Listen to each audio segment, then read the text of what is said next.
If you're looking for an awesome product at a great price, be sure to check out the link in the description. The Israeli Security Cabinet meeting, initially slated to address Prime Minister Benjamin Netanyahu's proposal for the full occupation of Gaza, has been unexpectedly postponed. This delay comes amidst escalating tensions surrounding the plan's feasibility and the ongoing stalemate in ceasefire negotiations with Hamas. Reports indicate that Israeli officials had previously briefed both local and international media, suggesting the Prime Minister was considering a major offensive aimed at securing complete control of the Palestinian territory, following 22 months of conflict with the militant group Hamas. However, this aggressive strategy has drawn significant opposition.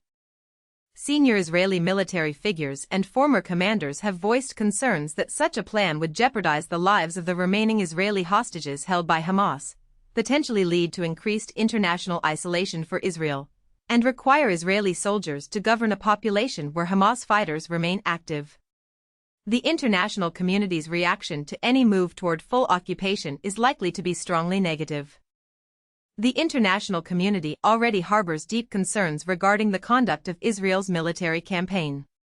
Israel's military actions have devastated vast areas of Gaza, resulting in the deaths of over 60,000 people, most of whom were civilians. This has forced the displacement of nearly all of Gaza's more than 2 million residents and has sparked a humanitarian crisis, with a global hunger monitor reporting a rapidly developing famine. This situation has generated widespread international outrage and prompted several European countries to signal their intention to recognize a Palestinian state next month if a ceasefire is not achieved, accompanied by mounting calls for sanctions against Israel. These concerns follow briefings to Israeli journalists on Monday, which indicated that Netanyahu viewed the expanded offensive as a foregone conclusion. Unnamed sources quoted Netanyahu as saying, "The die has been cast. We're going for the full conquest of the Gaza Strip and defeating Hamas." However, by Tuesday, signs of significant divisions within the Israeli leadership had emerged. The chief of staff, Eyal Zamir, reportedly opposed the plan, leading to calls for his dismissal. Military analysts in the Israeli media, echoing the views of some defense officials, have expressed skepticism. Yossi Yehoshua, a military affairs commentator writing in Yedioth Ahronoth, highlighted the risks, stating that hostages may die, IDF soldiers would face high casualties, and logistical challenges would arise, particularly concerning the estimated 1 million civilians still in Gaza City. Yehoshua added that Israel currently lacks the international legitimacy to continue its military actions in Gaza or to establish a city of refugees on the ruins. Israeli officials have stated that Netanyahu discussed the plan with the White House. The White House's position remains unclear, but the proposal's seriousness was seemingly reinforced by comments from U.S. envoy Steve Witkoff, who suggested that his proposal for a ceasefire in exchange for the release of half of the remaining hostages had failed.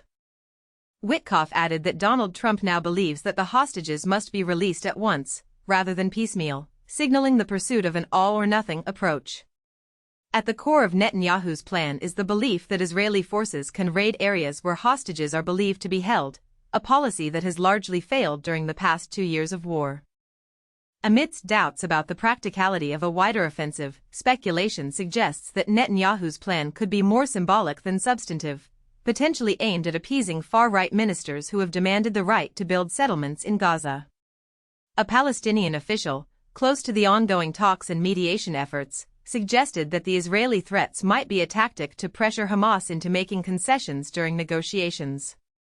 The official warned that such actions would only complicate negotiations, and that the resistance factions would not accept anything less than an end to the war and a full withdrawal from Gaza.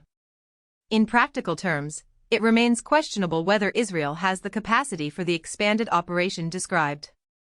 The IDF has been grappling with manpower shortages as the war continues, repeatedly calling up reservists amidst concerns over a mental health crisis that has led to several suicides.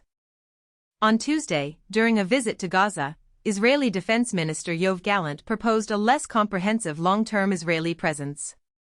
He suggested that Israel would maintain a permanent IDF presence within a security buffer zone in strategic areas of Gaza to prevent future attacks on Israeli communities and arms smuggling into the Strip. Gallant stated, "This is the main lesson of October 7, adding that the IDF must stand between the enemy and Israeli communities, not only to fight the enemy, but also to separate it from Israeli civilians. Inside Gaza on Tuesday, Israeli gunfire and airstrikes resulted in the deaths of at least 13 Palestinians, according to local health authorities, including 5 people sheltering in a tent in Khan Yunis and 3 aid seekers near Rafah in the south. Israeli tanks advanced into central Gaza